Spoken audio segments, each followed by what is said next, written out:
झारखंड के पूर्व मुख्यमंत्री और जेएमएम के कार्यकारी अध्यक्ष हेमंत सोरेन को 5 दिन की ईडी हिरासत में भेजा गया। उन्हें 31 जनवरी को कथित भूमि घोटाले से संबंधित मनी लॉन्ड्रिंग मामले में परिवर्तन निदेशालय ने गिरफ्तार किया था।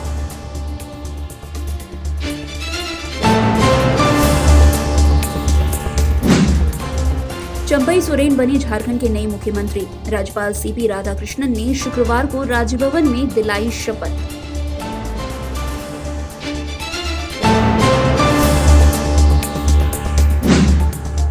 कांग्रेस के आलमगीर आलम ने रांची के राजभवन में झारखंड कैबिनेट में मंत्री पद की शपथ ली। आरजेडी के सत्यानंद भक्तों ने रांची के राजभवन में झारखंड कैबिनेट में मंत्री पद की शपथ ली।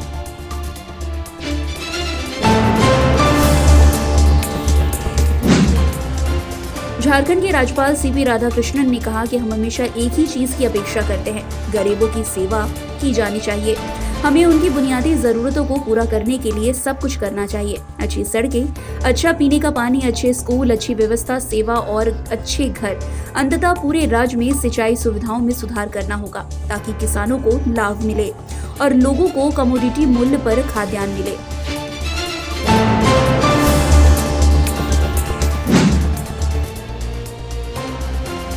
झारखंड के मुख्यमंत्री चंपई सोरेन ने कहा कि आज झारखंड में मुझे जो दायित्व मिला, यहाँ के सर्वांगीण विकास के लिए हेमंत सोरेन ने जो काम शुरू किए हैं उसे हमें पूरा करना है। जनता के आशा आकांक्षा के अनुरूप हमें काम करेंगे। हमारी सरकार झारखंड के सभी वर्ग समुदाय के लिए काम करेगी।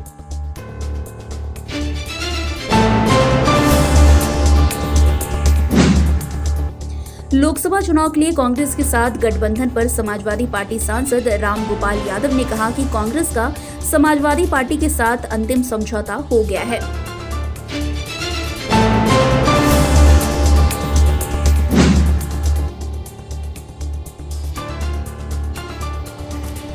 चंडीगढ़ मेयर चुनाव में धांधली के आरोप को लेकर आप कार्यकर्ताओं और नेताओं ने भाजपा के खिलाफ विरोध प्रदर्शन किया।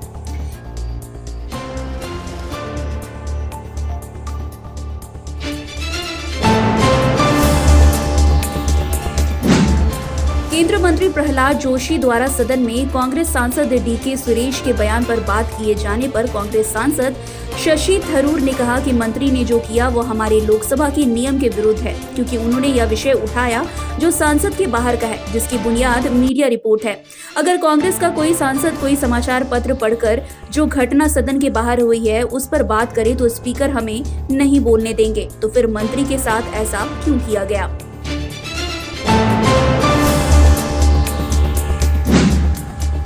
इलाहाबाद हाई कोर्ट ने वाराणसी कोर्ट के उस आदेश को चुनौती देने वाली ज्ञानव्यापी मस्जिद समिति की याचिका पर सुनवाई की, जिसमें हिंदू पक्षों को मस्जिद के दक्षिणी तहखाने में पूजा करने की अनुमति दी गई थी। कोर्ट का कहना है कि जब तक 17 जनवरी के आदेश को चुनौती नहीं दी जाती, कुछ नहीं किया जा सकता। अदालत ने स्थगन आवेदन भी खारिज कर दिया और मस्जिद समिति को 6 फरवरी तक अपनी अपील में संशोधन करने को कहा है।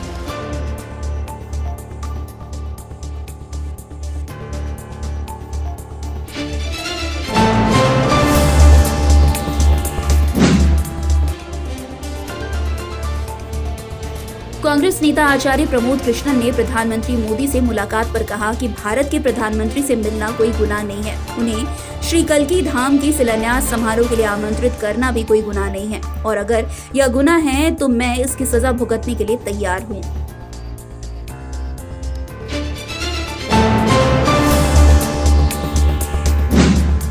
शिवसेना सांसद प्रियंका चतुर्वेदी ने कहा कि चंपई सोरेन के शपथ ग्रहण में इतना समय लग गया, ये दिखाता है कि राज्यपाल के ओहदे का केंद्र सरकार की ओर से किस तरह से दुरुपयोग हो रहा है। जो लोग केंद्र सरकार या भाजपा के खिलाफ मजबूती से लड़ाई लड़ रहे हैं, उनके खिलाफ ये कार्रवाई चल रही है। पूरा चुनाव टूलकिट बनकर रह गया है। सुप्रीम कोर्ट को इस पर संज्ञान लेना चाहिए। कांग्रेस नेता दिग्विजय सिंह ने कहा कि हेमंत सोरेन और गुरुजी शिबू सोरेन का दोष केवल ये है कि उन्होंने कभी सांप्रदायिक शक्तियों से समझौता नहीं किया, इसलिए एक आदिवासी निर्वाचित मुख्यमंत्री को परेशान किया जा रहा है। दिल्ली के मुख्यमंत्री अरविंद केजरीवाल को ईडी के समन पर दिल्ली सरकार में मंत्री गोपाल राय ने कहा कि नोटिस भी वही पुराना आ रहा है। जब नोटिस वही आ रहा है तो उस पर हमारा जो कानूनी स्टैंड है वो भी पुराना रहेगा।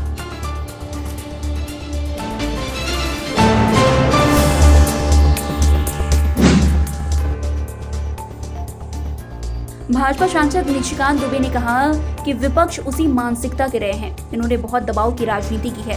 क्या हमने हेमंत सोरेन के पास पैसा रखा? अब हेमंत सोरेन का पाप का घड़ा फूट गया है और इंडिया गठबंधन के पास कोई दूसरा विकल्प नहीं बचा है।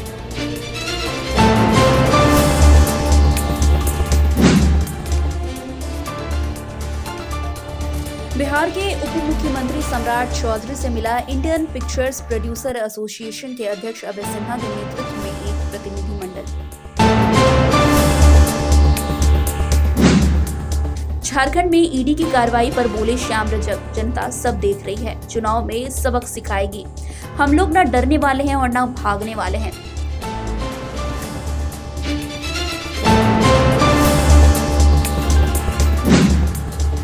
उपेंद्र कुशवाहा ने मुख्यमंत्री नीतीश कुमार से मुलाकात की है। सीएम आवास जाकर नीतीश से उपेंद्र कुशवाहा ने मुलाकात की। मुलाकात के बाद उपेंद्र कुशवाहा ने कहा कि हमने उनके आवास पर जाकर उन्हें बधाई दी है।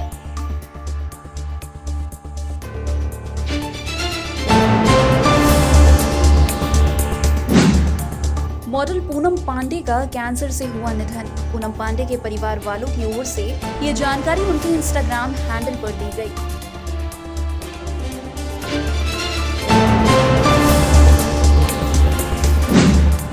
केंद्रीय मंत्री अर्जुन मुंडा ने कहा कि पिछले 3 वर्षों में हेमंत सोरेन सरकार ने झारखंड को लूटने का काम किया और जमीन घोटाला, खनन घोटाला, निजी पट्टा घोटाला समेत अन्य घटनाएं सामने आई।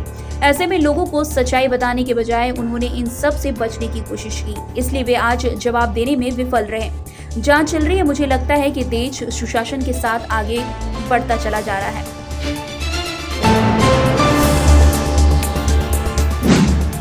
बिहार के पूर्व सीएम जीतन राम मांझी ने बड़ा बयान दिया है। उन्होंने कहा कि हमको 2 मंत्रालय नहीं मिला तो अन्याय होगा। कैबिनेट में निर्दलीय को मिल रहा है मनचाहा विभाग। महागठबंधन की तरफ से सीएम का उन्हें मिल रहा है ऑफर। मांझी को पैसा और पद से नहीं तोला जा सकता।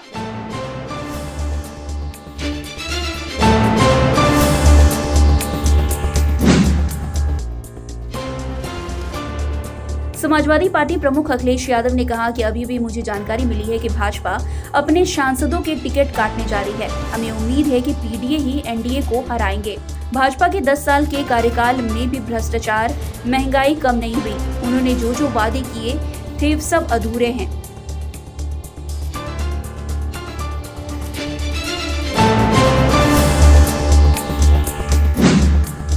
दिल्ली सरकार में मंत्री गोपाल राय ने कहा कि बिहार में जिस तरह से दबाव डालकर सत्ता पलट किया गया, झारखंड में जिस तरह गिरफ्तारी के बाद बहुमत का पत्र राज्यपाल को सौंपने के बाद सत्ता दिलवाई जा रही है, पूरे देश में भाजपा विपक्ष की चुनी हुई सरकारों को खत्म करने की कोशिश कर रही है और विपक्ष के नेताओं को खत्म करने की कोशिश कर रही है।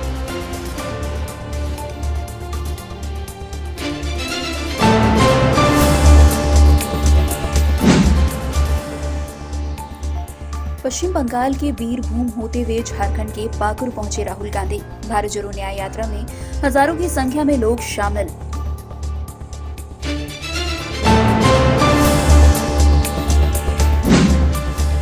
भारत और इंग्लैंड के बीच दूसरे टेस्ट मैच के पहले दिन का खेल खत्म होने तक भारत का स्कोर 6 विकेट पर 336 रन।